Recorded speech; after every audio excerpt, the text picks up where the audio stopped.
നിയമസഭാ തെരഞ്ഞെടുപ്പിലെ സ്ഥാനാർത്ഥി പട്ടിക സംബന്ധിച്ച CPM സംസ്ഥാന സെക്രട്ടേറിയറ്റിൽ ധാരണയായി. KK ശൈലജ മട്ടന്നൂരിന് പകരം UDF സിറ്റിംഗ് സീറ്റായ പേരാവൂരിൽ മത്സരിക്കും.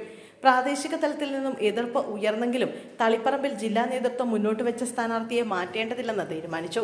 പാർട്ടി സംസ്ഥാന സെക്രട്ടറി MV ഗോവിന്ദന്റെ ഭാര്യ PK ശ്യാമളയാണ് സ്ഥാനാർത്ഥി. MV ഗോവിന്ദൻ ഒഴിയുന്ന സീറ്റാണ് ഭാര്യയ്ക്ക് നൽകുന്നത്.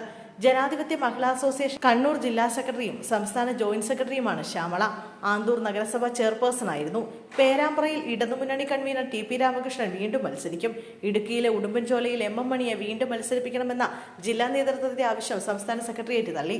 ഉടുമ്പൻചോലയിൽ സംസ്ഥാന സെക്രട്ടേറിയറ്റ് അംഗമായ KK ജയചന്ദ്രൻ മത്സരിക്കും.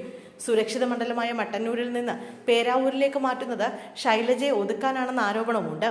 എന്നാൽ KPCC പ്രസിഡന്റ് സണ്ണി ജോസഫിനെതിരെ ഏറ്റവും ശക്തിയായ സ്ഥാനാർത്ഥി എന്ന നിലയിലാണ് ശൈലജയെ പരിഗണിച്ചതെന്നാണ് CPM നേതൃത്വം പറയുന്നത്.